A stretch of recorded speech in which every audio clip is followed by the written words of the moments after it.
Zoti Merkoçi, para pak ditësh kreu i Partisë Demokratike Sali Berisha deklaroi se Erion Veliaj është nxjerr NATO-n nga burgu dhe është dërguar diku, po pa dhënë detaje konkrete.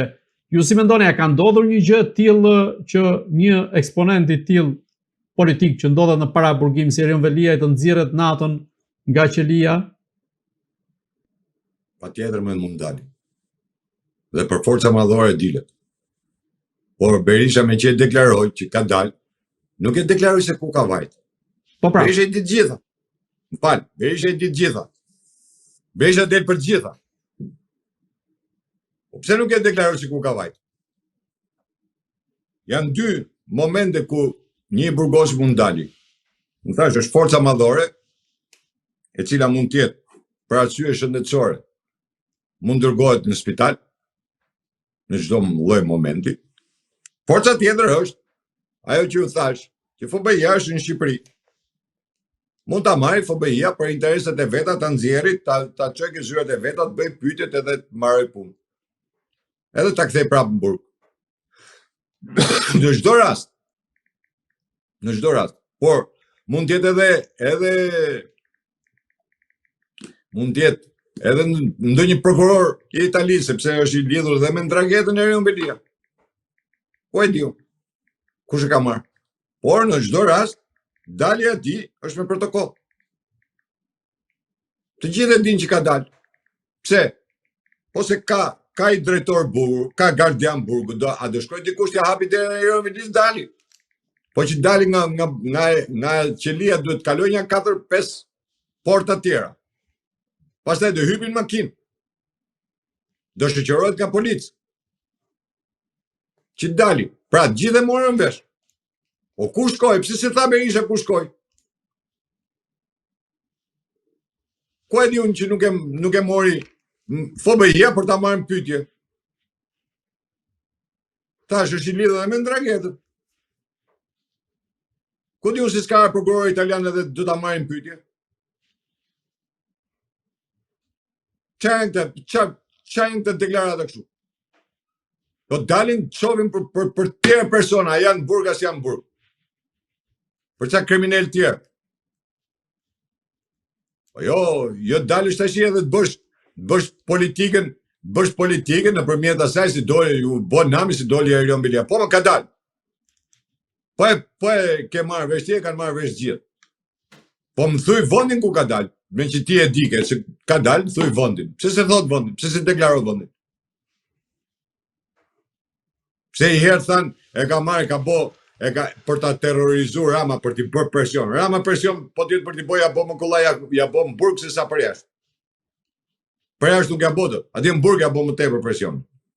I herë thanë, qëj dagun e futi, dagun me qili. Të shi del, si janë politikanë, të janë parë politikë, të janë pazargji. Bëjmë presion në kotëm kotë, flasin në mënyrë pa logjikshme fare. Ç'është kjo? Doli Erion Veliaj. Doli. Thuj, doli Erion Veliaj, ka marrë FBI-a. Doli Erion Veliaj, iku në spital. Doli Erion Veliaj, kanë marrë prokurorit italian pyetje për ndrangheten. Po më, s'ka asgjë të keqe. Se s'ka për çku FBI-a në qelit e Erionit. Apo prokuroria italiane. Edhe doktorët s'ka për çku aty në qeli, po do shkojnë në spital. Burgosit kanë dalë gjithmonë. Për forca madhore. Jo dali për shëtitje, por për forca madhore kanë dalë gjithmonë. Çka ka? Zoti Merkoçi, si mendoni në çfarë niveli do të jenë goditjet e SPAK-ut me ardhjen e kreut të ri, apo do të ketë të njëjtën po themi një trajtshmëri goditje dhe të njëjtin kapacitet goditje siç ishte në rastin Altin Dumanit, dhe cilat mund të jenë ato figura që mund të preken qoftë në radhët e qeverisë apo të opozitës? Më vjen keq që ngatarrojnë punën e SPAK-ut me një individ. Dumani, edhe ai që do të zëvendësoj Dumani është administratori i SPAK-ut. Ai nuk bën veprime jashtë jurisdiksionit të tij. Çka do të thotë? Çdo prokuror i SPAK-ut është i pavarur nga Dumani apo nga ai që do vi të zëvendësoj Dumani. Dumani është përfaqësues. i Spakut. Dumani është administrator, themi, i Spakut. Pra, përveç detyrës që ka si prokuror, ka dhe administrimin e institucionit, përfaqësimin e institucionit në për dikasteret të tjera, në për seminare, në për takime ndërkombëtare, më thash ky është përfaqësuesi i Spakut. Por dosjet çdo prokuror i ka vetë. Dumani nuk mund të ndikojë tek prokurorët e tjerë që ta bëjnë dosjen apo mos ta bëjnë dosjen. Ai nuk e ka të fortë sepse vetë kur e ndërtuan ligjin këta, kërkuan këtë lloj forme, votuan këtë lloj forme. Nuk është faji Dumanit, as atij që do vi pas Dumanit. Nuk është Dumani, vetëm Dumani nëse ka dosjen vetë në dorë mund t'japi hesap më tepër. Por për një dosje që ka një prokuror tjetër, Dumani nuk i thot do të ati qoje dosjen gjyq apo mbyllet dosjen. Sepse çdo prokuror, kështu është ligji. Nuk është Dumani. Pam. Tema. Nesër do jetë dikush tjetër. Nuk ka rëndësi kjo. Rëndësi ka. Ky institucion do funksionoj, do nxjerrë dosje të cilat janë aty dhe nuk po dalin. Janë dosje të përgatitura. Tani kjo fobeia që jemi vetëm vend që kemi fobein brenda atij institucioni. Ka zyrat e veta. Tani kur do të ndodhi?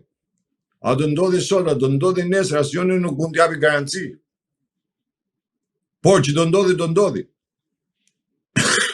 Unë thash, dosja me Gonigal është dosja e cila do hapi petet e lakrorit, jo pse është dosja me Gonigal, po dënimi i Ramës do t'i hapi petet e lakrorit, se këta janë si puna të spive, po i kpute penin në hallakatin gjithta. Ata po bëjnë disa veprime të cilat njerëzit nuk e imagjinonin dot. Jo pse u fut Erion Veli në Hamburg. Kuptohemi drejt. Por edhe arrestimi i Ilir Metës apo akuza e Berishës, arrestimi i Berishës, që njerëzit nuk e mendonin deri dje, por po të shohësh kanë kap edhe grupet kriminale, grupet e drogës, grupet e basteve.